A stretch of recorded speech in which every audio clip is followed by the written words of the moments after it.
Bulan, iya, saya sudah tidak ada jam mengajar. Bulan juga. Iya Bu, Bu Ika, saya perhatikan beberapa hari ini sepertinya Bu Ika terlihat sedih. Apa ada masalah ya Bu? Iya, benar sekali. Sekarang saya sedang menghadapi masalah, Bu. Oh begitu. Apa yang bisa saya bantu Bu? Sebelum kita diskusi lebih lanjut, apa yang Bu Ika harapkan pada diskusi kita hari ini Bu? Terima kasih sebelumnya, Bu Wulan, karena telah meluangkan waktunya untuk saya.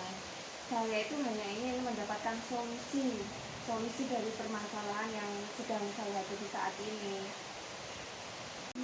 Baik Bu Ika, mungkin ada hal lain lagi yang ingin Bu Ika capai pada diskusi kita hari ini. Tidak, Bu.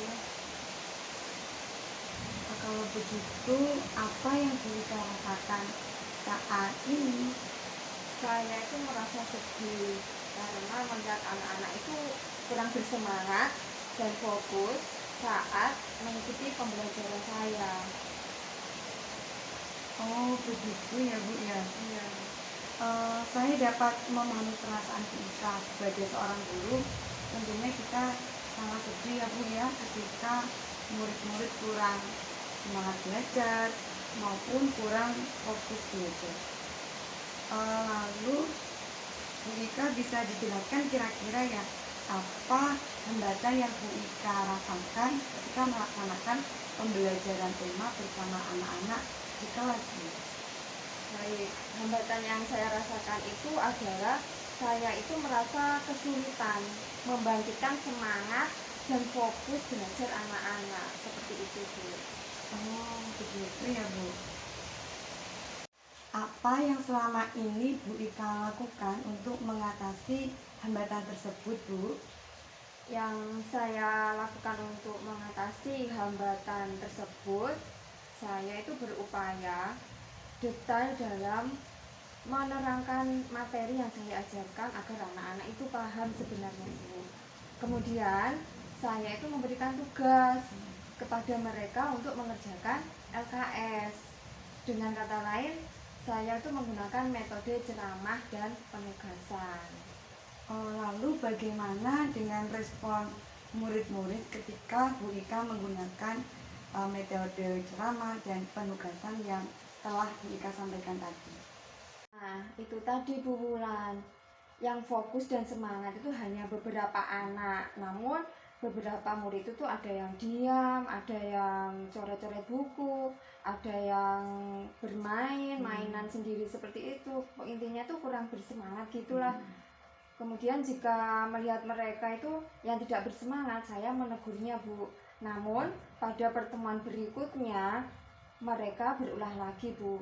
Saya itu ingin menerapkan pembelajaran yang berpihak pada murid, tapi saya kesulitan dalam merancang pembelajaran yang menarik dan media pembelajaran interaktif, Bu. Baik Bu Ika, jika saya simpulkan anak-anak kurang semangat dan fokus belajar karena metode pembelajaran yang Bu Ika gunakan, mohon maaf hanya menggunakan metode ceramah dan penugasan. Padahal ada keinginan dari Bu Ika untuk menyelenggarakan pembelajaran yang interaktif, yang berpihak pada murid dan menggunakan media pembelajaran yang menarik ya Bu Ika ya, dan dengan tetap memperhatikan kebutuhan belajar murid. Bukan begitu Bu Ika? Nah, benar Bu Wulan.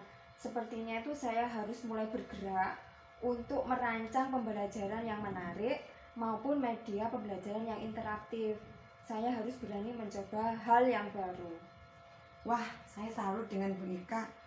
Lalu strategi apa yang Bu Ika lakukan untuk meningkatkan semangat dan fokus belajar anak-anak pada pembelajaran tema yang Bu Ika ampu, Bu? Saya akan merancang dan melaksanakan pembelajaran yang berpihak pada murid, yakni pembelajaran yang berpusat pada murid, dengan tetap memperhatikan kebutuhan belajar murid yang berbeda-beda.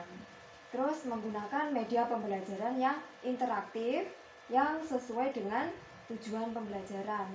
Oh iya Bu, saya akan menerapkan pembelajaran berbasis proyek dan melaksanakan refleksi setelah pembelajaran agar setelah selesai pembelajaran itu saya dapat memperbaiki langkah pembelajarannya jika ada hal yang perlu diperbaiki. Wah, bagus sekali Bu Ika. Dengan melaksanakan pembelajaran yang berpusat pada murid, dengan memperhatikan kebutuhan belajar anak, kemudian melaksanakan pembelajaran berbasis proyek, serta penggunaan media belajar interaktif, saya rasa insya Allah bisa mendorong anak-anak untuk semangat dan fokus belajar ya Bu Ika.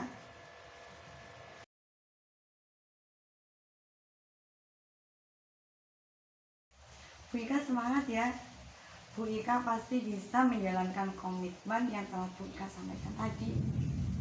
Terima kasih banyak ya Bu atas semangat dan diskusinya hari ini. Akhirnya saya mendapatkan solusi dari permasalahan ini dan saya merasa lega sekali Bu. Alhamdulillah, Bu Ika, tentunya saya sangat merasa senang. Sama-sama Bu Ika. Sama-sama. Bu Ika, bagaimana perasaan Bu Ika setelah kita melakukan praktik coaching Bu Ika?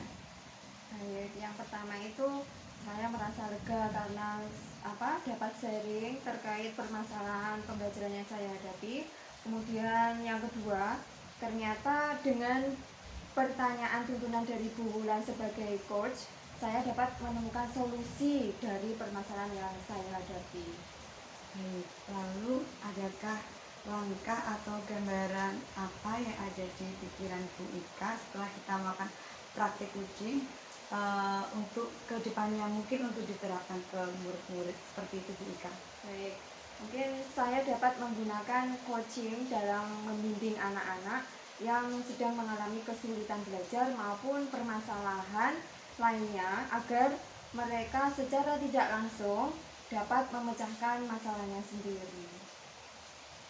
Refleksi dari kegiatan coaching yang saya lakukan bersama rekan sejawat saya, yaitu Bu Ika, adalah satu, saya merasa senang karena beliau merasa lega dapat sharing atau menceritakan permasalahan yang sedang dihadapi terkait dengan pembelajaran, dan akhirnya beliau menyadari, oh ternyata saya dapat menemukan solusi dari pertanyaan tuntunan yang disampaikan oleh saya selaku coach.